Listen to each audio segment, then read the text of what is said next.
Searching education के YouTube channel में आप सभी का स्वागत है। पहला क्वेश्चन है, भारत ने पहली बार 2+2 रक्षा और विदेश मंत्री स्तरीय वार्ता किस देश के साथ की है? तो इसका आंसर हो जाएगा ब्राज़ील। अक्टूबर 2023 में इंडिया ने यूके यानी कि ब्रिटेन के साथ पहली बार 2+2 वार्ता की थी। भारत अब तक यूएसए के साथ, जापान के साथ, रसिया के साथ और ऑस्ट्रेलिया के साथ 2+2 वार्ता करते आया है। और बात करें भारत की, तो भारत की 6 देशों के साथ 2+2 वार्ता होती है। अब बात करते हैं ब्राज़ील की। तो देखिए, ब्राज़ील जो है एक साउथ अमेरिकन कंट्री है। North America and south America आपने मैप में देखा होगा। तो ब्राज़ील जो है साउथ अमेरिकन एक कंट्री है और ब्राज़ील की जो राजधानी है वह है ब्राज़ीलिया। ब्राज़ील में ही अमेजन वर्षा वन है जिसे पृथ्वी का फेफड़ा कहा जाता है। और यहाँ पर मैं इसे पृथ्वी का फेफड़ा क्यों कहा जाता है, क्योंकि यहाँ पे सर्वाधिक यानी कि विश्व की सर्वाधिक जैव विविधता पाई जाती है। और बात करें ब्राज़ील की, तो ब्राज़ील एरिया वाइज यानी कि क्षेत्रफल के दृष्टिकोण से भी और जनसंख्या के दृष्टिकोण से भी, क्षेत्रफल और जनसंख्या दोनों के दृष्टिकोण से 5वें नंबर पे है। और साउथ अमेरिका में ही एक कोलंबिया देश है जिसकी राजधानी बोगोटा है। अब ये न्यूज़ में था कुछ दिन पहले। तो ये न्यूज़ में क्यों रहा? क्योंकि यहाँ पे रिवर डॉल्फिन के संरक्षण के लिए घोषणा पत्र हुआ था, इसलिए ये जगह यानी कि कोलंबिया न्यूज़ में था। अब बात करते हैं 2024 में G20 के बारे में।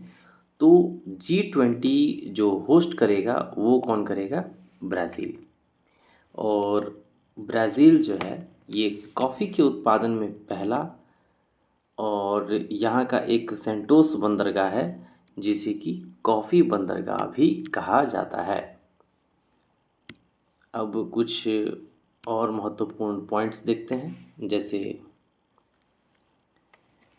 ब्रिक्स। ब्रिक्स की फुल फॉर्म आपको पता होना चाहिए। ब्रिक्स की फुल फॉर्म होती है Brazil, Russia, India, China and South Africa. तो क्वेश्चन में पूछा जा रहा है ब्रिक्स में शामिल न होने की घोषणा किस देश ने की है? तो वह है अर्जेंटीना। अर्जेंटीना भी एक साउथ अमेरिकन कंट्री है। और बात करें अर्जेंटीना की, तो अर्जेंटीना की कैपिटल है ब्यूनस आयर्स। और यहाँ का एक खास घास का जो मैदान है ये बहुत ही फेमस है जिसे पंपास कहा जाता है। और यहाँ पे एक मरुस्थल है जिसे पैटागोनिया का मरुस्थल कहते हैं, ये भी ध्यान रखिएगा। अब ब्रिक्स में जो शामिल होंगे वो कौन कौन से देश हैं, ज़रा इनको भी देख लेते हैं। तो Saudi Arabia, Iran, UAE, Egypt और इथोपिया। तो ये 5 कंट्री जो हैं ये ब्रिक्स में शामिल होने वाले हैं। ओके, नेक्स्ट है 16वें वित्त आयोग का अध्यक्ष किसे नियुक्त किया गया है? तो इसका आंसर हो जाएगा अरविंद पनगड़िया। इससे पहले 15वें वित्त आयोग के अध्यक्ष कौन थे? तो एन.के. सिंह थे। बात करें पहले वित्त आयोग के, तो पहले वित्त आयोग थे के.सी. न्योगी।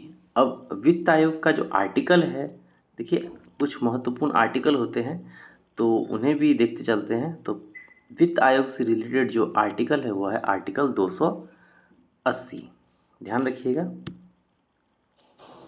अगला है महर्षि वाल्मीकि इंटरनेशनल एयरपोर्ट जो है यह अभी हाल ही में कहाँ इसका उद्घाटन किया गया है? तो ये अयोध्या में किया गया है। अगला है इसरो। इसरो ने एक्सरे पोलरीमीटर सैटेलाइट एक्सपोसैट को किससे प्रक्षेपित किया है, यानी कि लॉन्च किससे किया है? तो उसका नाम है PSLV C58, जिससे कि एक्सपोसैट और POEM-3। अगला है न्यू स्पेस इंडिया लिमिटेड ने GSAT-20 को किस रॉकेट से लॉन्च करने की घोषणा की है? तो इसका आंसर हो जाएगा फाल्कन 9। फाल्कन 9 जो है इसे जो बनाया है, ये स्पेस एक्स जो कंपनी है इसे बनाया है, इसने बनाया है फाल्कन 09। और ये जो है एलन स्पेस एक्स, आपको पता होगा स्पेस एक्स जो है ये एलन मस्क की कंपनी है, एलन मस्क। अगला क्वेश्चन है, यूएसए ने पेट्रोल से चलने वाली कारों की बिक्री पर कब से प्रतिबंध लगाने की घोषणा की है? तो इसका आंसर हो जाएगा वर्ष 2035। देखिए वर्तमान समय में जो यूएसए के प्रेसिडेंट हैं वह है जो बिडेन। कौन है?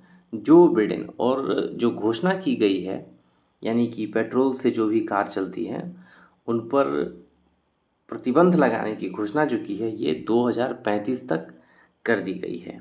और इसे जो अब आप कहेंगे जो पेट्रोल से प्रतिबंध लग जाएगा पेट्रोल पे, पेट्रोल वाली कार पे, तो फिर कार चलेगी किस पे? तो इसे रिप्लेस किया जाएगा इलेक्ट्रिकल कार, जो इलेक्ट्रिक से जो चलती है, यानी कि विद्युत चालित, सॉरी, हाँ, विद्युत चालित जो कार होगी उन्हीं पे चलेंगी। ठीक है। अब इसका पर्पस क्या है? तो पर्पस है कार्बन इमिशन को कम करना और पॉल्यूशन को कम करना। यही उद्देश्य है इलेक्ट्रिकल व्हीकल को लाने की। अगला है इसरो। देखिए इसरो 2035 तक अंतरिक्ष में खुद का एक अपना स्पेस स्टेशन सेटअप करने वाला है। और भारत का एक और लक्ष्य है नेट जीरो कार्बन इमिशन का, जो कि 2070 तक इसे कंप्लीट करना है। नेक्स्ट है FAME योजना, जो भारत में है लागू की गई है, ये किससे रिलेटेड है? तो ये ई व्हीकल को बढ़ावा देने के लिए इस योजना को लाया गया है। यूएसए के जो प्रेसिडेंट हैं उनका कार्यकाल कितने वर्ष का होता है? तो उनका जो कार्यकाल होता है वो 4 वर्ष का होता है। और वहाँ के जो राष्ट्रपति हैं केवल 2 बार ही राष्ट्रपति बन सकते हैं। लेकिन इसमें एक अपवाद है, जैसे रूजवेल्ट 2 बार से अधिक राष्ट्रपति बन चुके हैं। और आपको पता होना चाहिए रूजवेल्ट जो है ये यूएनए की स्थापना करने वाले राष्ट्रपति थे। इन्हें नोबेल प्राइज़ भी मिला हुआ है। ठीक है, ये सब पॉइंट्स ध्यान रखिएगा। नेक्स्ट है हिम तेंदुआ को किसने राष्ट्रीय प्रतीक घोषित किया है? तो यह देश होगा किर्गिस्तान। देखिए हिम तेंदुआ जो है ये लद्दाख का राष्ट्रीय पशु है। क्यों? क्योंकि लद्दाख में ये मैक्सिमम पाया जाता है। बात करते हैं बिम्स्टेक की। तो बिम्स्टेक महासचिव पद पर नियुक्त होने वाले पहले भारतीय अधिकारी Indramani Pandey. BIMSTEC BIMSTEC, BIMSTEC में 7 देश हैं। अब वो कौन कौन से देश हैं आइए देखते हैं। पहले तो बात करते हैं बिम्स्टेक का फुल फॉर्म क्या होता है। तो बिम्स्टेक का फुल फॉर्म होता है bay of Bengal initiative for multi sectoral technical and economic cooperation. इसमें बांग्लादेश, भूटान, इंडिया, म्यांमार, नेपाल, श्रीलंका और थाईलैंड जैसी कंट्री हैं। ओके। नेक्स्ट है वर्ष 2024 में यूनेस्को के 46वें सत्र की अध्यक्षता कौन करेगा? तो 46वें सत्र की अध्यक्षता करेगा भारत।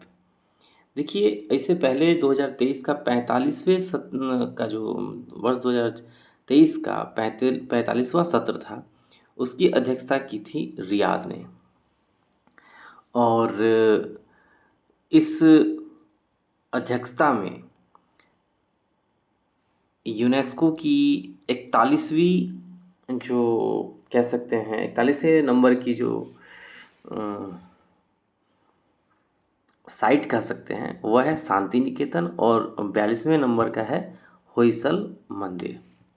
अगला है घुड़सवारी में अर्जुन पुरस्कार पाने वाली पहली भारतीय महिला एथलीट कौन है? तो इनका नाम है दिव्यकृति सिंह। देखिए दिव्यकृति सिंह जो है ये राजस्थान से बिलोंग करती हैं और इन्हें अर्जुन अवार्ड मिल चुका है। नेक्स्ट है देश के शीर्ष स्वच्छ प्रदेश का स्वच्छ सर्वेक्षण पुरस्कार 2023 किसे मिला है? तो मिला है महाराष्ट्र को। और बात करें शहर की, तो शहर में सूरत और इंदौर पहले स्थान पर ओके। अगला है आईओसी इंटरनेशनल ओलंपिक कमेटी ने किस देश के एथलीटों को पेरिस ओलंपिक खेलों के उद्घाटन समारोह में राष्ट्रों की परेड में भाग लेने पर रोक लगाई है? तो यह देश है रूस और बेलारूस। देखिए, रूस और बेलारूस के खिलाड़ी जो होंगे वो व्यक्तिगत तौर पर तो भाग लेंगे, लेकिन इनका जो फ्लैग है या जो इनका एंथम सॉन्ग है वह नहीं गाया जाएगा इस ओलंपिक खेल में। अब बात करें इंटरनेशनल ओलंपिक कमेटी की, तो इसकी स्थापना 23 जून 1894 में की गई थी। इसका जो हेडक्वार्टर है वह लुसाने स्विट्ज़रलैंड में है। वर्तमान समय में इसके हेड हैं थॉमस बॉक। देखिए, 33वां जो ओलंपिक होगा 2024 में, यह होगा पेरिस में। उद्घाटन समारोह में 2 देश भाग नहीं लेंगे। कौन कौन? तो रूस और बेलारूस। रूस की राजधानी मॉस्को और बेलारूस की राजधानी मिन्स्क। देखिए, व्यक्तिगत तौर पर तो भाग लेंगे देश, मतलब इंडिविजुअल जो प्लेयर होंगे वो तो इनके, जैसे रूस के प्लेयर होंगे तो वो भी भाग लेंगे, बेलारूस के प्लेयर होंगे तो वो भी भाग लेंगे, बट इनका जो राष्ट्रगान होगा या जो ध्वज होगा उसको नहीं वहाँ पर में फहराया जाएगा या फिर गाया जाएगा। एथलीट व्यक्तिगत श्रेणी में भाग लेंगे। अब 32वां जो ओलंपिक हुआ 2020 का, जिसमें कि भारत का रैंक था 48वां, वो कहाँ पे हुआ? टोक्यो में। भारत ने 1 गोल्ड, 2 सिल्वर और 4 ब्रॉन्ज मेडल प्राप्त किए। टोटल 7 मेडल मिला भारत को। क्या आप बता सकते हैं एक जो गोल्ड मेडल मिला ये किसे मिला था? अगर आपको पता है तो आप कमेंट सेक्शन में टाइप कीजिए। 34वां जो ओलंपिक होगा यह लॉस एंजिल में होगा। ठीक है, ये भी ध्यान रखिएगा, यूएसए लॉस एंजिल में, और ये 2028 का होगा। पहला जो हुआ था ओलंपिक ये 1896 में एथेंस में हुआ था। यूक्रेन की राजधानी कीव और क्रीमिया पर अधिकार 2014 से किसका है? रूस का है, ये भी ध्यान रखिएगा। नेक्स्ट है, पीएम मोदी ने देश के सबसे लंबे समुद्री पुल यानी कि अटल सेतु का उद्घाटन कहाँ किया है? तो यह मुंबई से नवी मुंबई के बीच में 21.8 किलोमीटर का लंबा पुल है, उद्घाटन किया है। बेसिकली मुंबई में किया है, ये ध्यान रखिएगा। पहले मल्टी सेक्टोरल बीच गेम्स का समग्र चैंपियन कौन बना है? तो दीव में पहली बार हुआ है और इसमें चैंपियन बना है MP, Madhya Pradesh. Global fire power ranking में 2024 में भारत को कौन सा स्थान मिला है? तो इसमें भारत को चौथा स्थान मिला है। अगला है, गुटनिरपेक्ष आंदोलन का 19वां शिखर सम्मेलन यानी कि नाम, यह कहाँ पे होगा? गुटनिरपेक्ष आंदोलन का 19वां शिखर सम्मेलन ये युगांडा की राजधानी कंपाला में होगा, ये ध्यान रखिएगा। अगला है, दुनिया की सबसे ऊंची डॉक्टर भीमराव अंबेडकर की सामाजिक न्याय की प्रतिमा का उद्घाटन कहाँ हुआ है? तो यह विजयवाड़ा आंध्र प्रदेश में हुआ है, ये भी ध्यान रखिए। अगला क्वेश्चन है आईपीएल 2024। देखिए, आईपीएल स्टार्ट हो चुका है और इसका जो पहला मैच खेला जाएगा वह कहाँ खेला जाएगा और किसके किसके बीच में खेला जाएगा? तो देखिए, आईपीएल 2024 22 मार्च से स्टार्ट होने जा रहा है और पहला मैच जो होगा वो सीएसके यानी कि चेन्नई सुपर किंग्स और रॉयल चैलेंजर बेंगलुरु के बीच में होगा, जो कि चेन्नई में होगा चिदम्बरम स्टेडियम में, जिसे चेपक स्टेडियम भी कहा जाता है। अब कुछ इम्पोर्टेंट फैक्ट्स देख लेते हैं आईपीएल से रिलेटेड। तो ये कौन से क्रम का होगा आईपीएल? ये 17वें क्रम का होगा। इसमें 10 टीमें भाग लेगी। सबसे महंगे खिलाड़ी जो रहे हैं वह रहे हैं मिशेल स्टार्क, जो कि केकेआर की तरफ से खेलेंगे और इन्हें 24.7 करोड़ में खरीदा गया है। और 5 बार की विजेता की बात करें तो सीएसके और मुंबई इंडियंस, इन्होंने 5-5 बार ट्रॉफी को पिक किया है। ओके, ट्रॉफी जीता है बेसिकली। सबसे पहले जो आईपीएल जीता था वह राजस्थान रॉयल्स ने जीता था। उस समय उसके कप्तान कैप्टन थे शेन वॉर्न। ओके, और ये जो प्रतियोगिता हुई थी, ये जो आईपीएल हुआ था यह 2008 में हुआ था। और अभी हाल ही में आपने न्यूज़ में सुना होगा, वुमेन्स प्रीमियर लीग हुई है जिसमें रॉयल चैलेंजर बेंगलोर और दिल्ली के बीच में फाइनल हुआ था और ट्रॉफी को लिया था रॉयल चैलेंजर बेंगलुरु ने। और आरसीबी की जो कैप्टन थी वह थी स्मृति मंधाना। ये इम्पोर्टेंट है, ये ध्यान रखिएगा। ओके, अब बात कर लेते हैं। अच्छा, इससे पहले 16वें क्रम का हुआ था, उसमें कौन विजेता था? तो उसमें विजेता टीम थी सीएसके, चेन्नई सुपर किंग। और हराया था किसे? गुजरात टाइटंस को हराया था। उस समय 16वें क्रम का जो आईपीएल हुआ था उसमें ऑरेंज कैप मिला था शुभमन गिल को, और पर्पल पर्पल कैप जो मिला था वह मोहम्मद शमी को मिला था। देखिए, ऑरेंज कैप जो होता है ना, ये बैट्समैन को दिया जाता है, और पर्पल कैप जो दिया जाता है यह बॉलर को दिया जाता है। अब एक एक करके देख लेते हैं। जो 10 टीमें हैं, 10 टीमों में किस टीम के कौन से कैप्टन हैं? तो देखिए, चेन्नई सुपर किंग्स के कैप्टन हैं ऋतुराज गायकवाड़। दिल्ली कैपिटल के हैं Shubman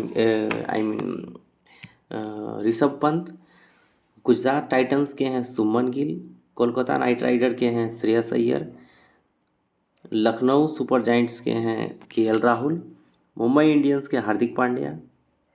Punjab Kings Shikhar Dhawan. Rajasthan Royals Sanju Samson. RCB du Plessis. और सनराइजर हैदराबाद पैट कमिंस। तो आप रेलवे के पॉइंट ऑफ व्यू से इनको याद कर सकते हैं। नेक्स्ट है, संसद सदस्य स्थानीय क्षेत्र विकास योजना के प्रशासन के लिए कौन सा ऐप लॉन्च किया गया है? तो ई साक्षी। अयोध्या में निर्मित राम मंदिर किस वास्तुकार ने बनाया है? तो इनका नाम है वास्तुकार के बारे में नहीं, वास्तुकारी तो हो गए श्री चंद्रकांत सोमपुरा। किस वास्तु कला में बना है? तो ये नागर शैली में बना है। उत्तर भारत की जितने भी मंदिर होते हैं वह नागर शैली में उनका निर्माण होता है। और यह 22 जनवरी को इसका उद्घाटन हुआ था। और इसके जो मूर्तिकार रहे थे ये अरुण योगीराज, काफ़ी न्यूज़ में थे, ये भी आपको पता होना चाहिए। मूर्तिकार जो थे वह अरुण योगीराज थे। 2024 में भारत रत्न मिला है 5 व्यक्तियों को। किनको किनको? तो कर्पूरी ठाकुर, लाल कृष्ण आडवाणी, एम.एस. स्वामीनाथन, पी.वी. नरसिम्हा राव और चौधरी चरण सिंह। देखिए, लाल कृष्ण आडवाणी पूर्व उप प्रधानमंत्री थे। एम.एस. स्वामीनाथन हरित क्रांति के जनक भारत में। पी.वी. नरसिम्हा राव पूर्व प्रधानमंत्री। चौधरी चरण सिंह पूर्व प्रधानमंत्री। और कर्पूरी ठाकुर ये बिहार के पूर्व मुख्यमंत्री थे। ठीक है। नेक्स्ट है, बीसीसीआई ने colonel C K. Naidu lifetime achievement award से किसे सम्मानित किया है? तो इसका आंसर हो जाएगा रवि शास्त्री और फारूक। ठीक है। अगला है, आईसीसी पुरस्कार T20 cricketer of the year किसे मिला है? तो देखिए, 3 कैटेगरी है, T20, test and one day. T20 में सूर्य कुमार यादव, टेस्ट में उस्मान ख्वाजा और वनडे में विराट कोहली को यह पुरस्कार मिला है। अगला क्वेश्चन है, एविएशन वीक लॉरेट्स अवार्ड से किसे सम्मानित किया गया है? तो ये इसरो को सम्मानित किया गया है। और क्यों किया गया है? तो चंद्रयान 3 के सफलतापूर्वक लॉन्च के लिए किया गया है। और आपको पता होना चाहिए, इसरो की स्थापना जो हुई थी वह 1969 में हुई थी, 15 अगस्त को। इसका हेडक्वार्टर बेंगलुरु में है और हेड जो हैं ये वर्तमान समय में एस सोमनाथ हैं। फर्स्ट जो हेड थे वह विक्रम साराभाई थे। और ये लॉन्च कहाँ से किया गया है? सतीश धवन अंतरिक्ष केंद्र से।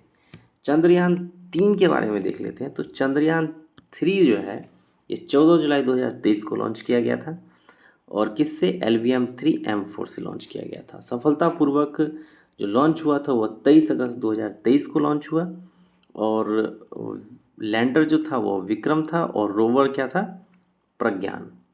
देखिए, राष्ट्रीय अंतरिक्ष दिवस 23 अगस्त को मनाया जाता है। और जहाँ पर में यह चंद्रयान उतरा था उसे शिव शक्ति पॉइंट कहा जाता है। ठीक है, शिव शक्ति पॉइंट नाम दिया गया। और साउथ पोल पर पहुंचने वाला भारत दुनिया का पहला देश है। वैसे तो फोर्थ कह सकते हैं चंद्रमा पर जाने वाला, लेकिन साउथ पोल पर जाने वाला पहला देश है। इसरो को Leif Erikson lunar award Chandrayaan 3 के लिए दिया गया। सोमनाथ इसरो के जो हेड हैं सोमनाथ, इनकी एक फेमस की पुस्तक है जिसका नाम है शेर जिसने चांदनी पी ली, ये भी ध्यान रखिएगा। अगला है भारत के 75वें गणतंत्र दिवस समारोह के मुख्य अतिथि कौन थे? तो वह थे इमैनुअल मैक्रोन। और पहले रिपब्लिक डे के गेस्ट कौन थे? सुकर्नो प्रेसिडेंट थे, कहाँ के? इंडोनेशिया के। अभी वर्तमान समय हाल ही में पद्म विभूषण दिया गया है 5 व्यक्तियों को, वैजयंती माला, पद्मा सुब्रमण्यम, वेंकैया नायडू, बिंदेश्वर पाठक और चिरंजीवी को। अगला है ट्रांसपेरेंसी इंटरनेशनल के भ्रष्टाचार धारणा सूचकांक 2023 में भारत को कौन सा स्थान मिला है? तो ये मिला है 93। भारतीय दूरसंचार नियामक प्राधिकरण के हेड कौन है? TRAI, तो इसके हेड हैं अनिल लोहाटी। ये कौन सा एक्ट है? ट्राई 1997 का एक्ट है, ध्यान रखिएगा। वर्तमान समय में झारखंड के CM कौन है? यह है चंपई सोरेन, ध्यान रखिएगा। अगला है केंद्र सरकार ने किसे मूल्य स्थिरीकरण कोष के तहत लाने की घोषणा की है? तो ये है चावल और गेहूं। देखिए PSF क्या है? मूल्य स्थिरीकरण कोष। इसमें जो कोई फसल होती है उस फसल का प्राइस को फिक्स कर दिया जाता है। जैसे कि 2 फसलों को लाया गया है, गेहूं और चावल, जिसे भारत ब्रांड नाम दिया जाएगा। पहले से टमाटर, आलू, प्याज ऑलरेडी इसमें है। देखिए कीमत जब बढ़ती है ना तो उपभोक्ता को नुकसान होता है, और कीमत जब गिरती है तो किसान को नुकसान होता है। इसी को बैलेंस करने के लिए ये घोषणा की गई है। अब देखिए ये जो लाया गया था PSF, ये लाया गया था 2014-15 में। ये 2014-15 में तैयार किया गया था। इसमें फंड की जो राशि थी 500 करोड़ की फंड इसमें इसका किया गया था। अगला है वित्तीय वर्ष 2024-25 के अंतरिम बजट के अनुसार वर्ष 2023-24 में राजकोषीय घाटा कितने प्रतिशत रहा? 5.8। अगला है खेलो इंडिया यूथ गेम्स 2023 में सर्वाधिक पदक किसने जीते? तो ये महाराष्ट्र ने जीते। अब ये कहाँ पे हुए थे? तमिलनाडु में। कौन से नंबर का था? 6ठे नंबर का। शुभंकर क्या था? वीर मंगाई। देखिए इसी से मिलता जुलता फसल से की बात करें तो गोल्डन राइस में विटामिन कौन सा होता है? Vitamin A। पॉलिश राइस में कौन सा विटामिन नहीं होता है? तो विटामिन B1 नहीं होता है। बाजरा वर्ष 2023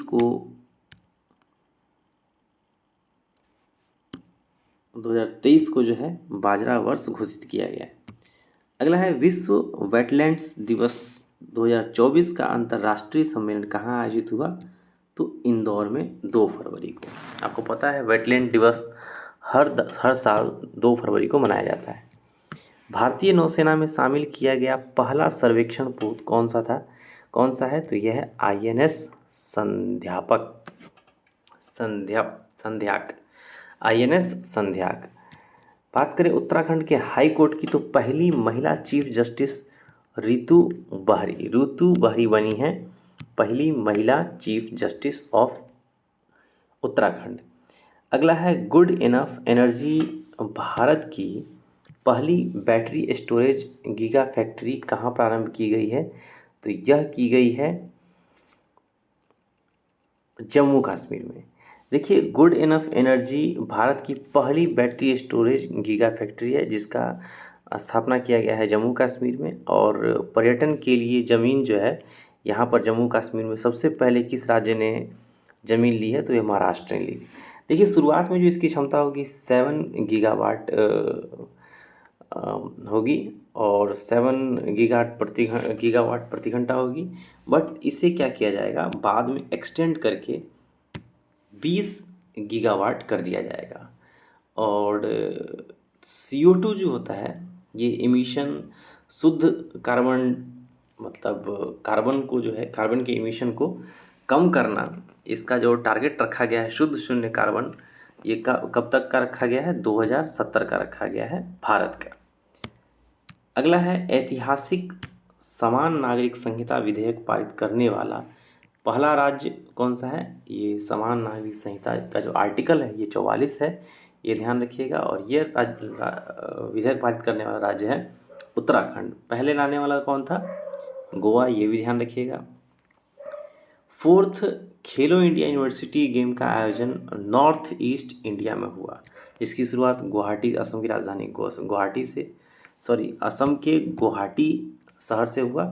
और इसका शुभंकर जो है वह अष्टलक्ष्मी था और इसमें टॉप किया था चंडीगढ़ ने। अंतर्राष्ट्रीय न्यायालय का नया अध्यक्ष किसे नियुक्त किया गया है, तो ये नियुक्त किया गया है नवाब सलाम को। किन्हें, नवाब सलाम को। और अंतर्राष्ट्रीय न्यायालय में 15 न्यायाधीश होते हैं जिनका कार्यकाल 9 वर्ष का होता है। और हेडक्वार्टर क्या है अंतर्राष्ट्रीय न्यायालय का, दी हैग। दी हैग अंतर्राष्ट्रीय न्यायालय का हेडक्वार्टर है। और भारत की ओर से दलवीर भंडारी न्यायाधीश रहे हैं, ओके, चुने गए हैं बेसिकली। चर्चा में रही CAR T सेल थेरेपी का संबंध किससे है, तो ये कैंसर से है, ये भी ध्यान रखिएगा। अगला है भाषा नेट पोर्टल किसने लॉन्च किया है, तो इलेक्ट्रॉनिक्स और IT मंत्रालय ने लॉन्च किया है।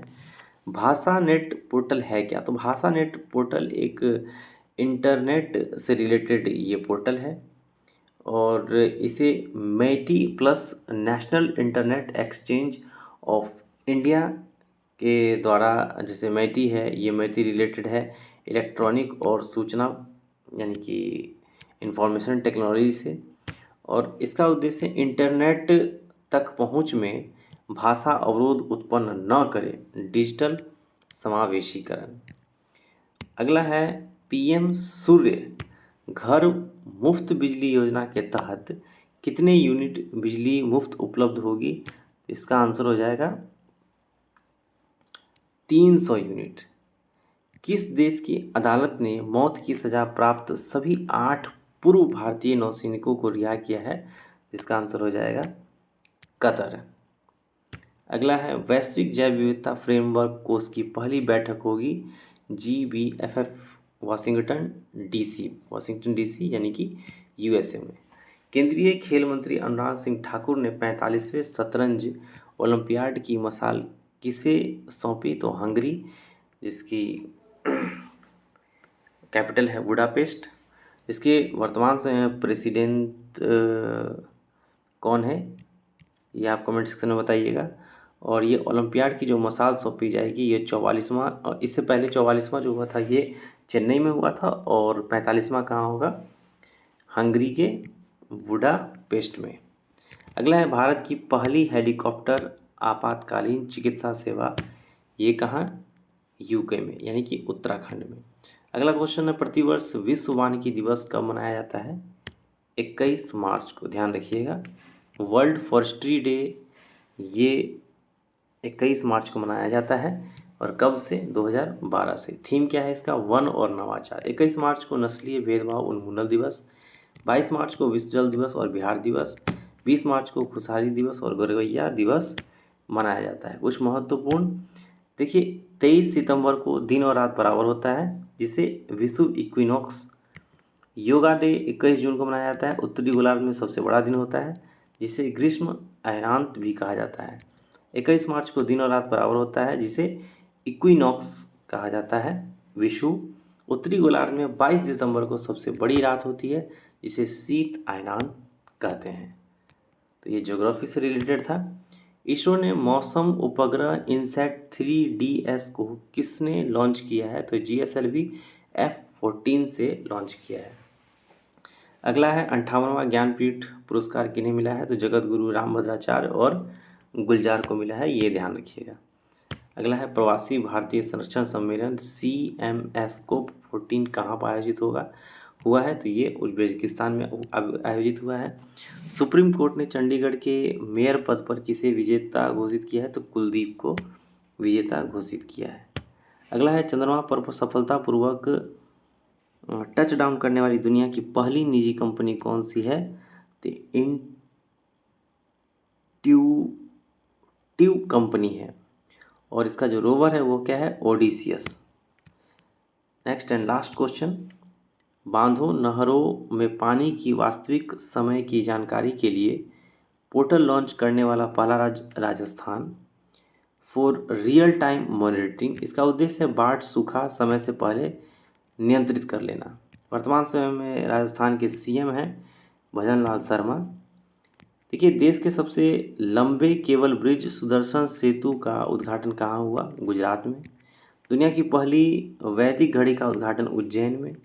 PM मोदी ने किस राज्य में पहले रेलवे स्टेशन की आधारशिला रखी, सिक्किम, रांगपो। देश के लोकपाल पद पर किसे नियुक्त किया गया है, तो नियुक्त किया गया है ये सेकंड होंगे अजय मानिकराव, इससे पहले जो थे PC घोष थे। तो ये रिवीजन था, रिवीजन थोड़ा सा डिटेल में करा दिया गया। ओके, आपको वीडियो कैसा लग रहा है ज़रूर कमेंट सेक्शन में बताएं। वीडियो में बने रहने के लिए बहुत बहुत धन्यवाद।